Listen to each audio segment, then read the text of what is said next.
This lecture we will discuss about 3 type of tests which can be done either during construction or any failure has been observed due to ship hit on the berthing structure or failure of the structure due to corrosion and other effects. So on 3 stages we can do, one is during construction, second is due to failure of certain elements in the structure due to corrosion, third is if there is any accident that has taken place. There are 3 tests which you can do, one is called as the UPV. UPV means ultrasonic pulse velocity test. The second one is HCP, that is called as half cell potential, and the third one is pile integrity test. Many berthing structures we will be using the piles. The integrity test on pile during construction has become a requirement nowadays. These tests are not very expensive compared to the cost of the pile. A 1000 mm dia pile 20 meter long may cost around 10 lakh rupees, whereas the pile integrity test on these piles will be only about 25,000 rupees. So earlier we use 5% of the piles for doing the pile integrity test, nowadays we carry out even up to 100%, because it gives a confidence level to the owner, the client, the contractor who does the construction as well as the designer, sufficient information to know whether the pile is in good condition or not. There are some restrictions for doing pile integrity test. As you see here, this is the pile and he is using a small hammer and there is a pickup here. This can be done only before construction of the deck system. So once the deck is completed you cannot do the test, so generally this is used during construction, whereas the other 2 tests can be done at any stage. First we will see ultrasonic pulse velocity UPV test. This test is a wave propagation test. It consists of transmitting ultrasonic pulses, these of 50 to 60 kilohertz frequency, this through a concrete medium, and we measure the travel time of ultrasonic pulses for known or measured length. Suppose you know the length or if you can measure the length, then from this you can find out whether the quality of the concrete is good or otherwise. The velocity, that is the speed at which the waves travel, this indirectly correlated to concrete quality. There are 3 ways of measuring pulse velocity. One is called as the direct transmission, this is preferable. The second one is semi direct transmission, the third one is indirect or surface transmission. Mostly we adopt these 2 methods, I will explain about these 2 now. In direct transmission we have 2 transducers that are being used here.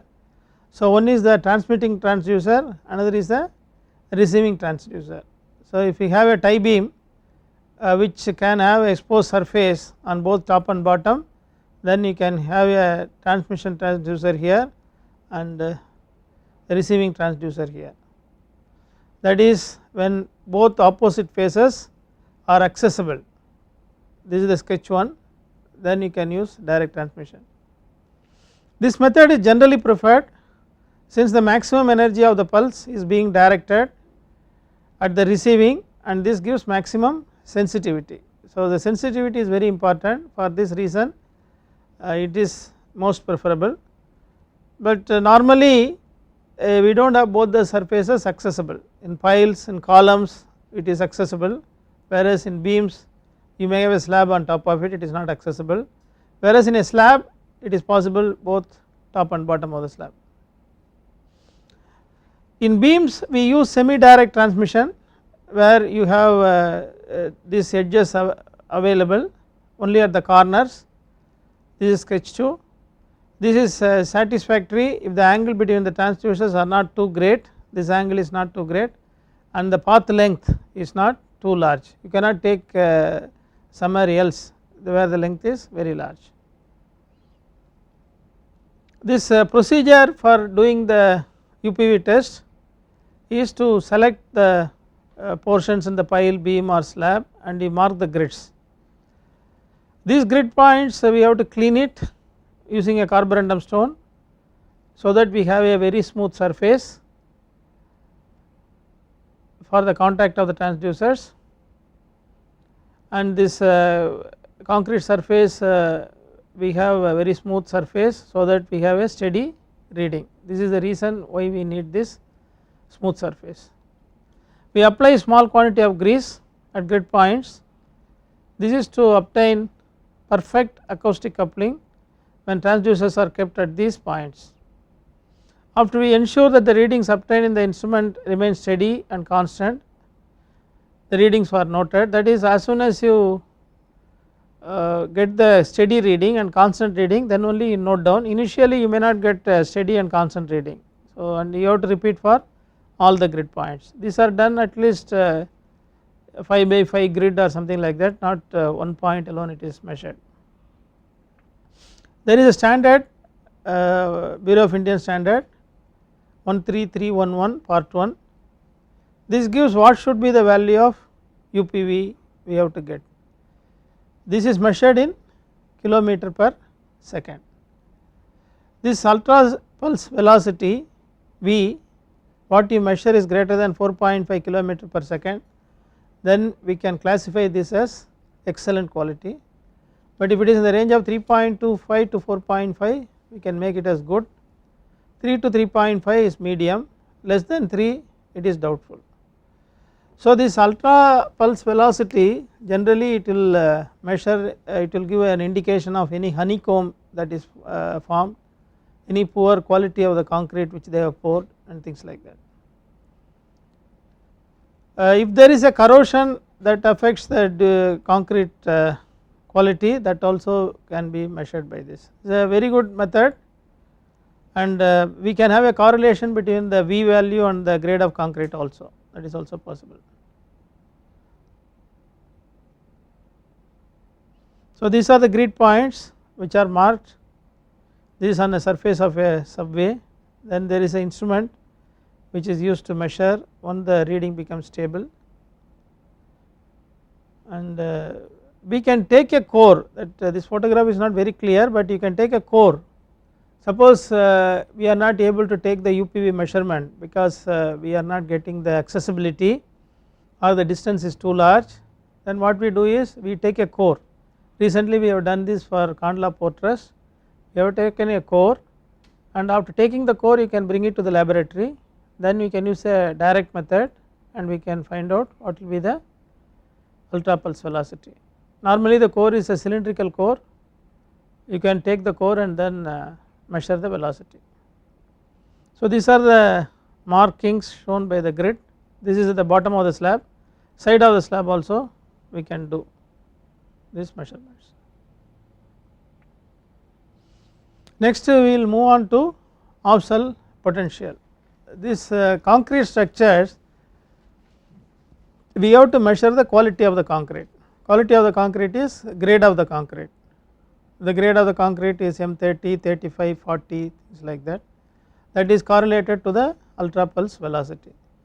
The second information what you need to get is what is the corrosion rate that is taking place in the reinforced concrete structure. So you have the reinforcement in the concrete, and if there is a corrosion that is taking place, whether we have to do the repair immediately or it can be postponed, that can be obtained by carrying out this off cell potential test. Normally the concrete corrosion takes place after 4 or 5 this visible or the damage we can find out, we can observe only after 4 or 5 years. The contractors who are building the structure, the warranty period is only 1 year or maximum 2 to 3 years. So this corrosion takes place after 4 or 5 years. So we cannot fix the responsibility with the contractor. So if the construction is done properly, no corrosion will be expected even after 30-40 years. If you provide adequate cover, good durable concrete. If not, then we get this corrosion effect on the structure. UPV test is used to generally find out the grade of concrete. Off cell potential is used to find out the corrosion activity that is taking place in the reinforced concrete. This corrosion, we can define this as a electrochemical phenomenon. So we can measure the electrode potential of the steel rebar. This is with reference to a standard electrode, and this undergoes changes depending on the corrosion activity. So there is certain values of this potential with reference to a standard electrode. If you measure that value, you can quantify whether the corrosion is taking place or otherwise. The common standard electrodes are copper, silver and the standard calomel electrodes. The copper is copper sulphate electrode, it is called as CSE. Silver is silver chloride electrode, this is called as SSE. This consists of an electrical connection to the rebar and observing the voltage difference between the rebar and electrode in contact with concrete surface. This is what we measure. We are testing portion of different structural members and they are pre-wetted before taking the off cell potential reading. So we have to wet the surface. To ensure a low electrical resistance connection, the bar was cleaned. That means you have to expose the bar. If you are measuring the half cell potential measurement, if the bar is already exposed, you have to clean it. If it is not exposed, you have to expose one of the bars, clean it and take the measurement. Do not leave it as it is. After taking the measurement, you have to do some kind of plastering so that the reinforcement is not exposed to water. So that is a precaution which you have to do. So the bar has to be cleaned by emery sheet or by a wire brush, have the electrical connection to the reinforcing steel to the negative terminal of the voltmeter. We use a voltmeter to measure this reinforcement bar is connected to the negative terminal. One end of the electrical wire is connected to the half cell and the other end connected to a positive terminal of the voltmeter. Place the half cell on the concrete surface, that is the other terminal is on the concrete surface. Observe the voltmeter for potential reading that does not fluctuate. This is very important. When you just connect it, it may fluctuate. You have to keep it for some time to measure, or you have to reconnect and till the fluctuation is not there. If it is becoming stable, you note down the reading and you continue the test throughout the mark points. This is also done for different points. So one point after another point you can mark and measure it. The chloride contaminated concrete off cell potential with reference to the copper sulphate electrode of more negative than minus 350 millivolts indicate the presence of corrosion activity. That means when you are measuring, when the concrete is contaminated with chloride, that means it accelerates the corrosion.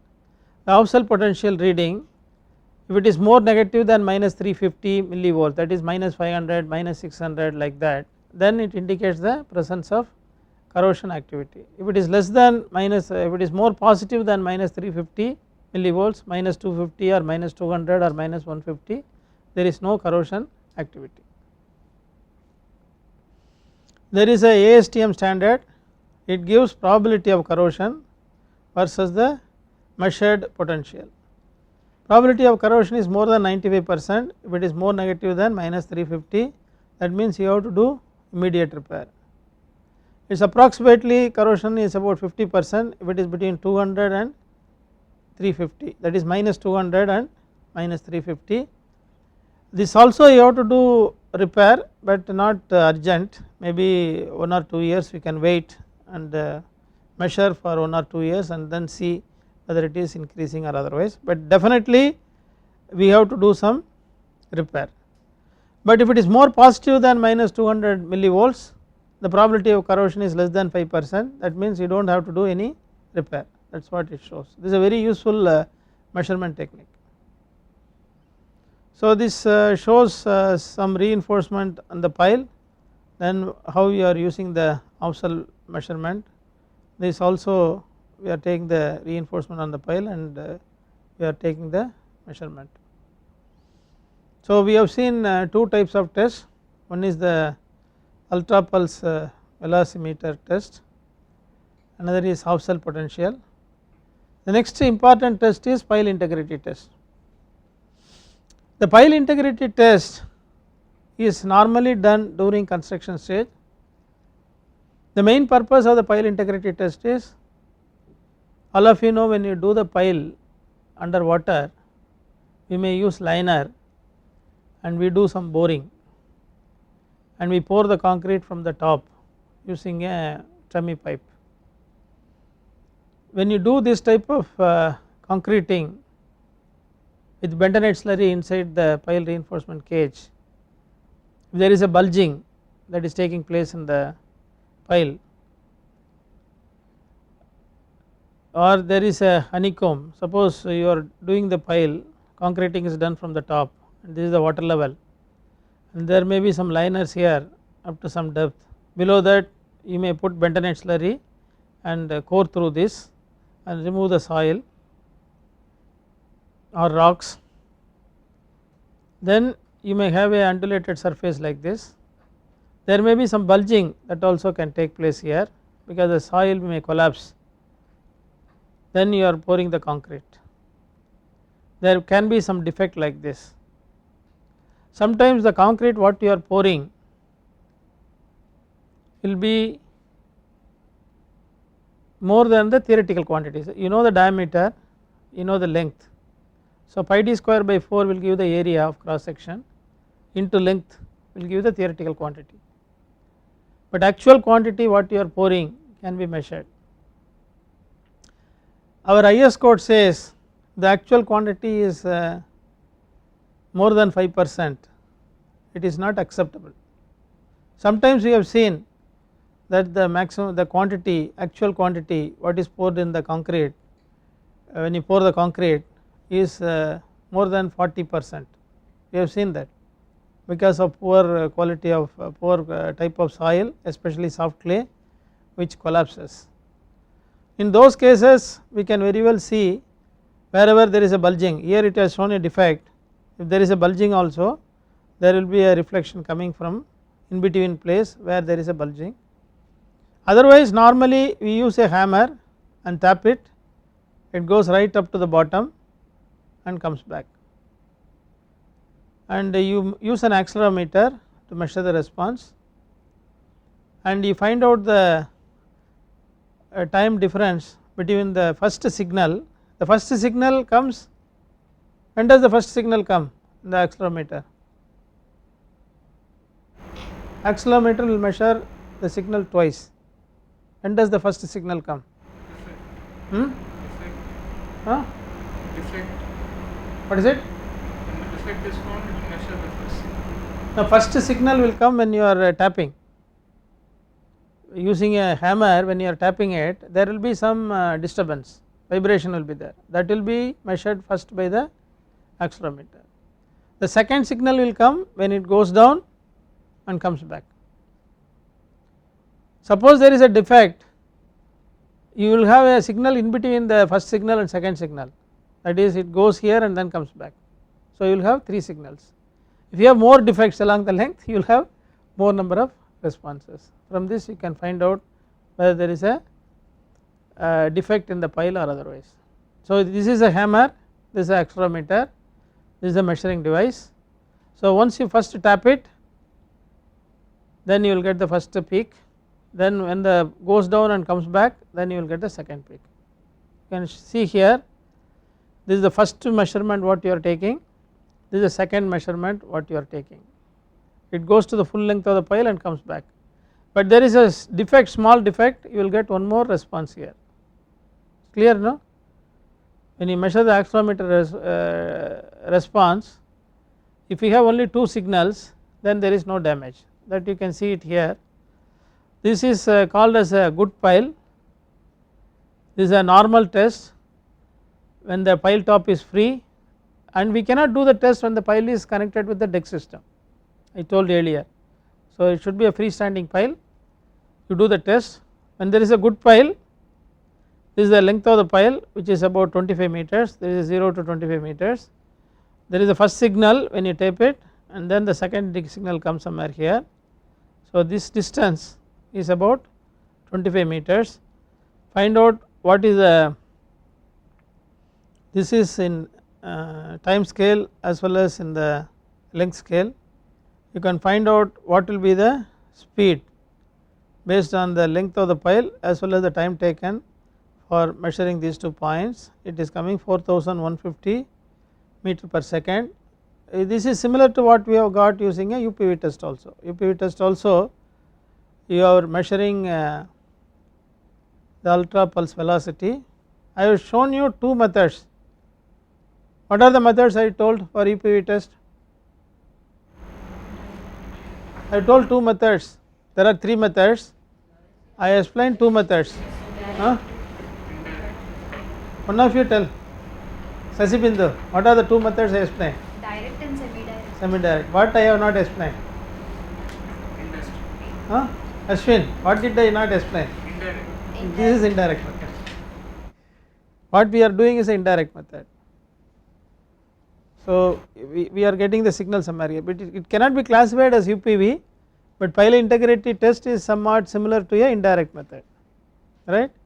Indirect method means your accelerometer that transmission and receiving transducer will be at the same location, whereas in the pile integrity test you have only one accelerometer which measures the signal while tapping as well as for receiving. It is different from UPV, but in UPV test indirect method you will have both the transmission and receiving accelerometers at the same location, okay. So what happened to a bad pile? This is a bad pile because we know the distance 25 meter.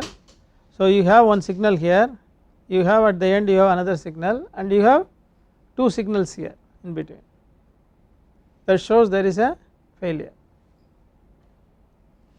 I will show some test results which we have done in J-God shiplift system, where one of the dredging barges, dredging vessel has come and hit. Recently it has happened, there it has very clearly shown that there is a crack, that I will show it later. What is written here is a L by D ratio. L is 25 meters, D is 800 millimeters. So L by D ratio is about 31. So generally around 30 or less than 30 this method is applicable, but people have done even up to L by D equal to 60 also. There are some limitations for doing the test. Generally port structures the L by D ratio will be between 20 and 30.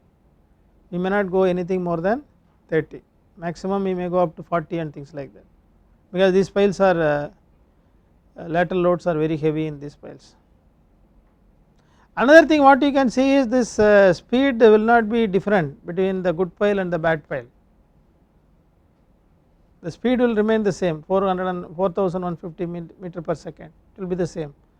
If the speed is the same and the velocity is the same, it does not mean the pile is good, there is a crack which is taking place. You can see a pile for which the test has been done and then excavated. So the length of the pile is a model pile which is 6 meter long. This is the initial signal, this is the next signal. There is a defect that has taken place at a distance of about 6 meter. I think the pile length is more, I think it is about 12 meter or so. So at 6 meter you can see there is no concrete. So the signal has come back from this particular location.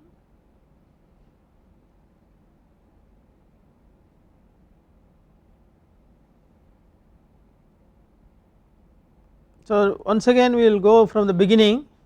Pile integrity test, in short form it is called as PIT. This measures the pile top motion, reflections from defects, that is what it measures. This can be used for concrete piles, concrete filled pipes, drilled shafts, auger cast piles and sometimes timber piles also. What are the accessories required for PIT? We need highly sensitive accelerometer. Normally when you do any type of test, we need 3 basic requirement. One is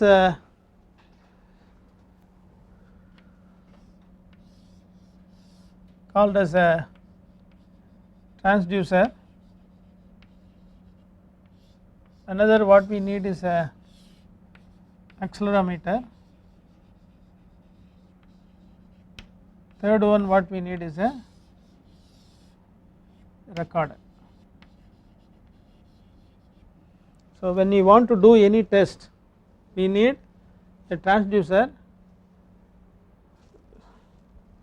I am sorry, this is not accelerometer, this is amplifier.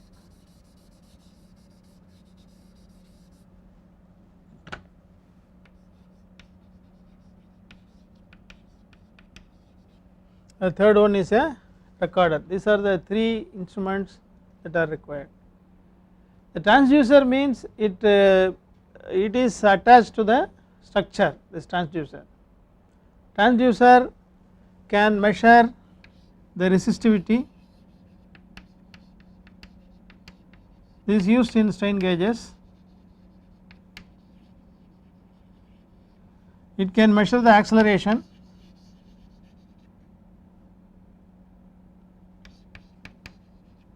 It can measure the conductivity also. This acceleration is an acceleration transducer, that is what we are using in pile integrity test. So we measure the acceleration, that is when you hit the pile top then you get some acceleration, some vibration that you are measuring by acceleration. Then conductivity is generally used to measure the, in wave probes we use all these things. So if the signal what you are measuring is not possible to record because the value what you are measuring is very low, then we use an amplifier. Amplifier what does it do is it amplifies the signal what you are measuring. There is some disadvantage in using amplifier. What will be the disadvantage? If you use an amplifier there can be some disadvantage. It may pick up some noise also will get amplified. So if you use a very high sensitive transducer you do not have to amplify too much. Suppose this transducer, if you have to measure 0.01 g, where g is the acceleration due to gravity, the sensitivity of that order, then you may not even need an amplifier, directly you can record it. This recorder there are various types are there. We have what is called as a strip chart recorder. We can also have an oscilloscope. Now we have a data acquisition system where you can use a computer directly to measure the readings. This oscilloscope and the strip chart you will get the analog reading, whereas this computer you will get the digital readings that you can get. So you have to store this and then bring it back for processing, that is what we do. So that is what is written here. What is written here is we need a highly sensitive accelerometer, then we need a magnification device, then we need a amplification box. These two are together I termed as an amplifier. Then we need a small impact device to give the vibration or some signal. Then we have to have a computer, this is the recorder, to convert analog signal to digital and display. This is what we need. So this is the transducer, these two are amplifiers, this last one is the recorder. This impact device is to give the impact to the structure. We need a small hammer. So when you talk about this pile integrity test, we have two types of tests. One is called as low strain integrity test,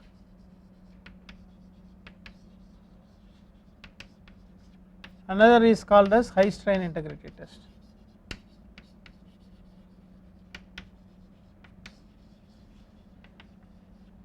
So when you talk about the pile integrity test, you can classify into two types, one is low strain, another is high strain. What I am discussing now is only the low strain integrity test. High strain integrity test I will discuss in some other class. The low strain integrity test, you cannot find out what is the capacity of the pile. we are talking only about pile integrity test. You cannot find out the capacity of the pile in low strain integrity test, whereas if you do a high strain integrity test you can get the pile capacity. So we had already a lecture where we said how to do the pile load test.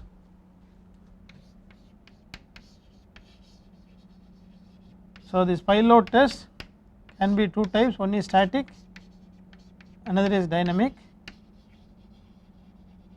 This pile integrity high strain integrity test is a part of dynamic test, it is not very expensive compared to a static test, there we will be using. So low strain means you use a hammer to give an impact, so it does not create very high strain in the member, that is why it is called as a low strain integrity test, whereas in high strain integrity test we will be giving at least some percentage of the capacity of the pile as a hammer weight and it will drop from 3 to 4 meter height.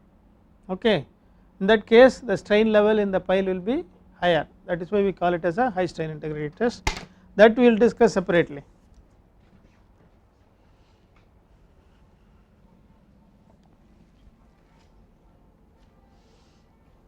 So what is the test procedure? There are basically 4 steps in this procedure. We have to attach an accelerometer on pile top with the help of a bonding material, then you have to impact the pile with the handheld hammer which generates low stress wave into the pile. The acceleration generated by the impact were measured by accelerometer attached on pile top and are converted to velocity form for display. We do not display the acceleration, whenever we do any measurement using an accelerometer you can plot as an acceleration or a velocity or a displacement. How to get velocity from acceleration? Suppose we measure acceleration, how do you get the velocity? Huh? Multiply, but what is the correct mathematical term?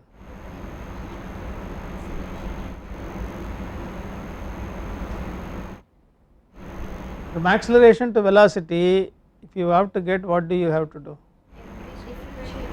Huh? What is it? Differentiation. I am asking acceleration to velocity.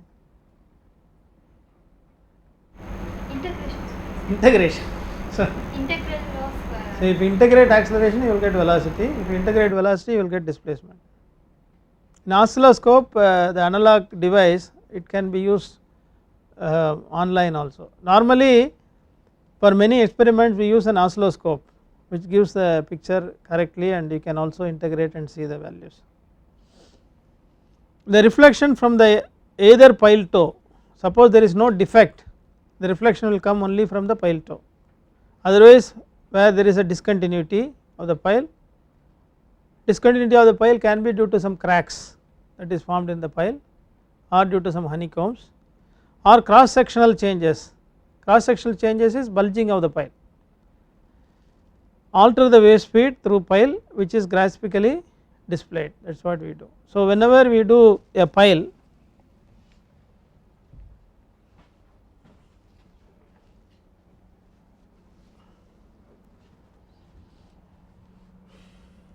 so this is your water level, this will be your seabed. You have a gantry that I am not drawing it, then you will be having a liner, it is called as a steel liner. What is the thickness of liner normally we use? Huh?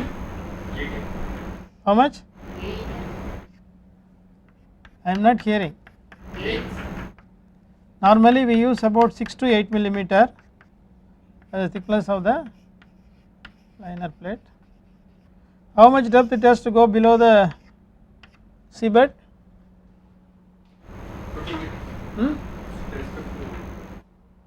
Below the seabed how much depth it has to go? Normally it depends on the type of soil, generally we take 5 to 10 times the diameter of the pile. where d is the diameter of the pile. Suppose 1 meter is the diameter of the pile, we go about 5 to 10 meter. Whether it is 5 meter or 10 meter depends on what is the type of soil here.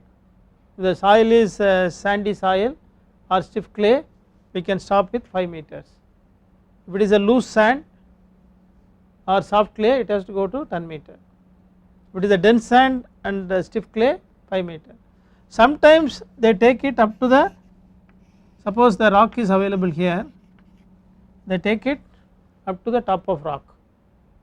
In many places it has been done. For one particular project in Jaigad, where we are designing a ship lift as well as a berthing structure, the water depth may be around 10 meter or so, whereas we have gone up to 25 meters because it is all mud, it is not even clay, mud is flowing here. So we have taken the liner right up to the top of rock, then we have done. So now this is the problem.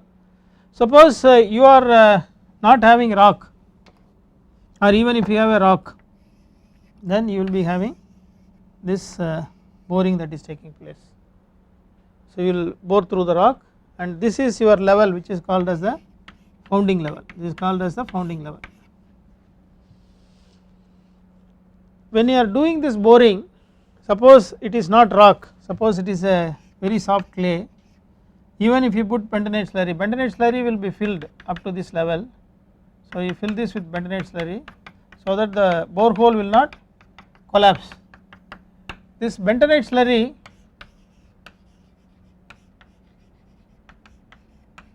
what we are using, this density will be controlled, this density should be greater than water density and it will be less than concrete density.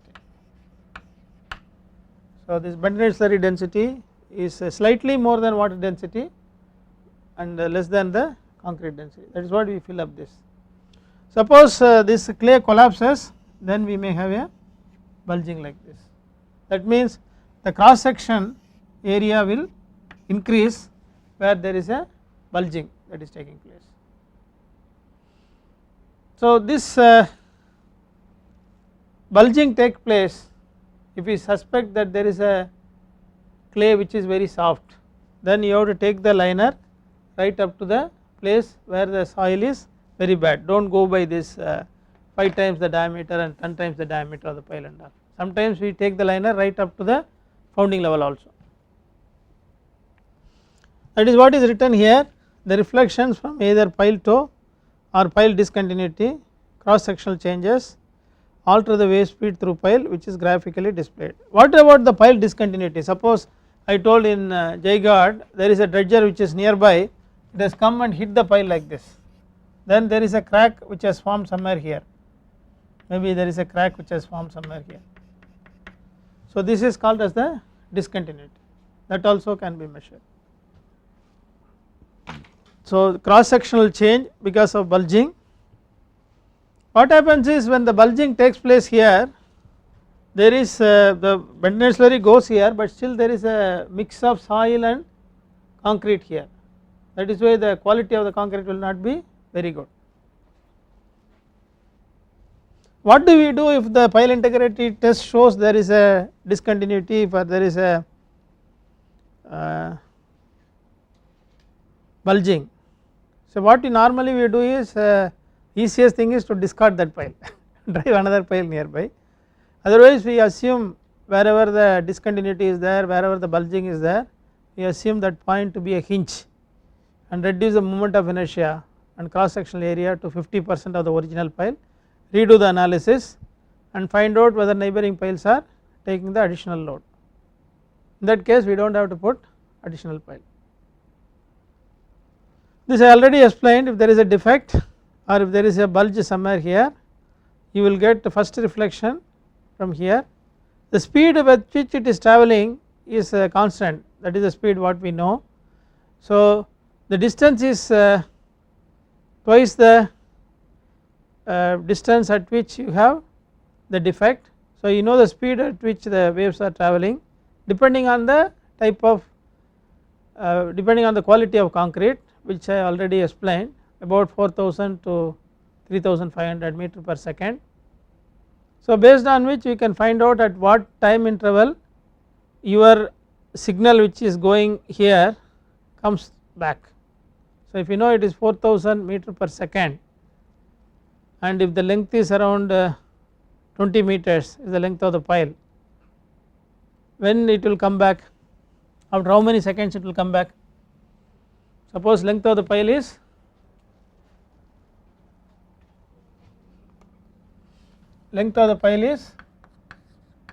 20 meters, the velocity is about 4000 meter per second, V is equal to L by T. I want to find out T, T will be is equal to L by V.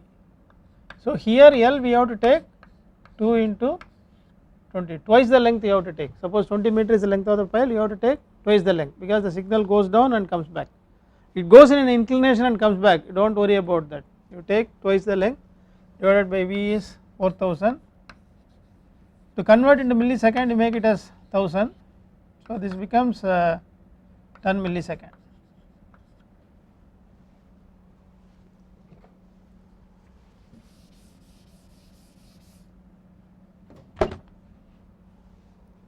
This 40,000 divided by 4000, that means it is coming back in 10 millisecond. Here we assume that the velocity with which the this acceleration travels is at about 4000 meter per second. Depending on the grade of concrete you can assume this value 4000 meter per second or 3000 meter per second. You know the length of the pile, because you know the top level and founding level, from which you know the length of the pile. So you can find out what distance it has to come. So when you see the result you will know what is the length you are getting. So the accelerometer is attached on pile top with the help of bonding material, and we are measuring the reflections. So this is the 10 millisecond I was talking about, it should come. If the defect is very small, this signal is very small, intermediate signal. If it is very big crack, then it is a medium signal. Very large crack, it will be like this, there will be one more peak like this. Sometimes you can see it much more than this also. This is for the local defect, a crack, and similar exercise can be seen for a local bulge also, how much it is happening like this. This is a theoretical thing, but actual measurement is shown here. So respecting this signal after 10 milliseconds, but in between in a bad pile you have got one more signal. So this shows that the signal is not, there is some defect in the pile. It is already explained when there is a local defect. This can take place when you do not do the concreting properly, that is normally when you do the concreting in offshore structures like berthing structure, what we do is we put a trummy pipe from the top with a funnel at the bottom, and then we pour the concrete from top, and then you withdraw the trummy pipe as the concrete is being filled up slowly. So if you do not do this process properly, then also the bulge, this concrete will not get filled up to the entire hole. Whenever you do the test and we get the response, we classify this into 4 categories. The first category is a good pile, second category is a bad pile, the third one is a possible defect, the last one is a inconclusive data. So if there is a inconclusive data, that means that whatever pile integrity test what you are using is not able to clearly say whether the pile is good or bad, that case you have to go for some other type of test only. So this can happen if there is a poor pile top quality or there are no reflection due to strong soil. If the soil is very strong or if the pile quality is not good, then you will have inconclusive data. But generally it comes into these 3 categories, When you do the construction by a good quality contractor with proper management control, then we will see the clear toe response, no obvious defect, and you will have a sound shaft. So a good pile you can classify that. The bad pile means is a clear identification of serious defect. There may not be any toe signal, needs contingency tests or corrective measures. Possible defect, you have to do retest, other tests, reduce capacity or replace the pile. That is what I told you, have to replace the pile or you have to reduce the capacity to 50% or something like that, depending on the type of failure that is taking place. So this possible defect, they will identify where the defect has taken place, what depth the pile is not good, all those things we can get. It is only qualitative, but it clearly shows that there is a defect in the pile.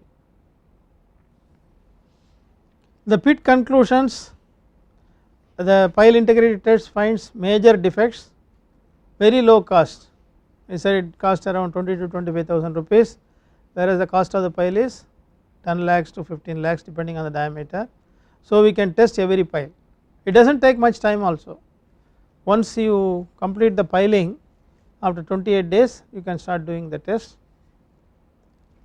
The cracks or gaps limit transmission of wave, and there is no information about capacity. So we do not use it for getting the capacity of the pile. Thank you.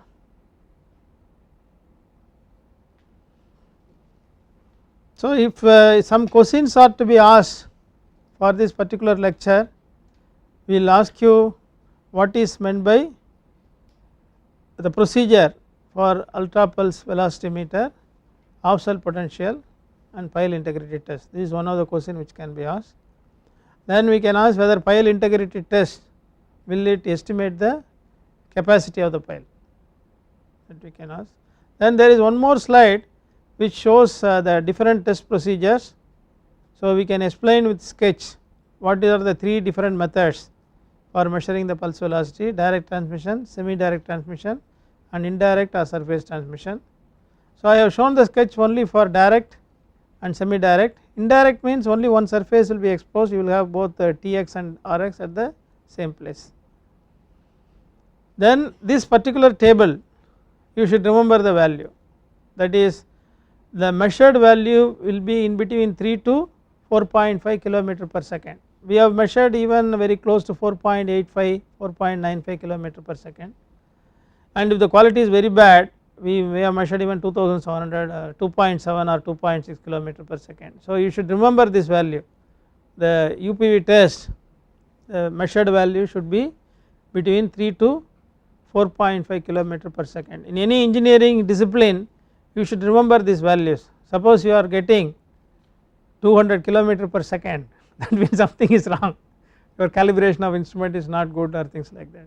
You will never get, you will get anywhere between 3 to 4.5 km per second, maybe 4.5 can increase by 10%, you may not get anything more than that.